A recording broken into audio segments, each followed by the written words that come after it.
సంపద, శ్రేయస్సు, ఆర్థిక ఇబ్బందుల నుంచి ఉపశమనం కోసం వర్షం నీటిని ఎలా ఉపయోగించండి? వర్షపు నీరు ముఖ్యంగా అకాల వర్షాలు పర్యావరణాన్ని శుద్ధి చేస్తాయని భావిస్తారు. వాస్తు శాస్త్రం ప్రకారం ఇలా కురిసే వర్షం నీరు ఇంటి చుట్టూ లేదా లోపల పేరుకుపోయిన ప్రతికూల శక్తిని కడిగివేస్తుంది, తద్వారా సానుకూలతను వ్యాపింపజేస్తుంది, ఆర్థిక అడ్డంకులను తొలగిస్తుంది. జ్యోతిష శాస్త్రం, వాస్తు శాస్త్రం రెండింటిలోనూ గ్రహాల స్థానం ఒక వ్యక్తి జీవితంపై లోతైన ప్రభావాన్ని చూపుతుందని నమ్ముతారు. కొన్ని చర్యలలో వర్షపు నీటిని ఒక ప్రత్యేక లోహపు పాత్రలో సేకరించి సంబంధిత గ్రహాలను శాంతింపజేయడానికి ఉపయోగిస్తారు. వర్షం నీరు గ్రహాల అశుభ ప్రభావాలను తగ్గిస్తుందని, ఇది సంపద ప్రవాహానికి మార్గం తెరుస్తుందని నమ్ముతారు. వాస్తు శాస్త్రంలో నీటిని సంపద, శ్రేయస్సుకు చిహ్నంగా భావిస్తారు.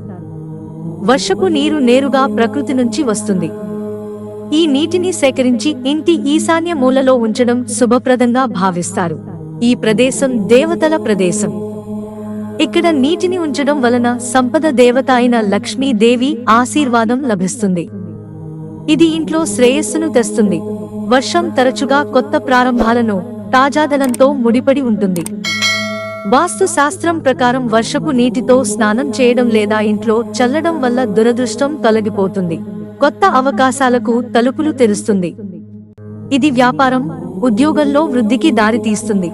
వర్షపు నీరు అత్యంత స్వచ్ఛమైన, పవిత్రమైన నీటి వనరులలో ఒకటి. వాస్తులో ఏ రకమైన స్వచ్ఛత, పవిత్రత అయినా సానుకూల శక్తికి మూలంగా పరిగణించబడుతుంది. ఈ నీటిని పూజలో లేదా ఇంటిని శుద్ధి చేయడానికి ఉపయోగించడం వల్ల ఇంట్లోకి దైవిక శక్తి వస్తుంది. ఇది పేదరికాన్ని తొలగిస్తుంది. కొన్ని నమ్మకాల ప్రకారం పితృ దోషం వల్ల కూడా ఆర్థిక సమస్యలు తలెత్తుతాయి.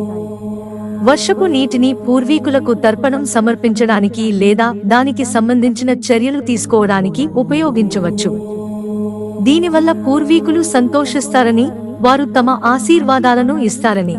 ఇలా చేయడం వలన ఇంట్లో ఆర్థిక సమస్యల నుంచి ఉపశమనం లభిస్తుందని నమ్ముతారు. మిత్రులారా, ఛానల్ సబ్స్క్రైబ్ చేసుకోవడం మర్చిపోకండి. ధన్యవాదాలు.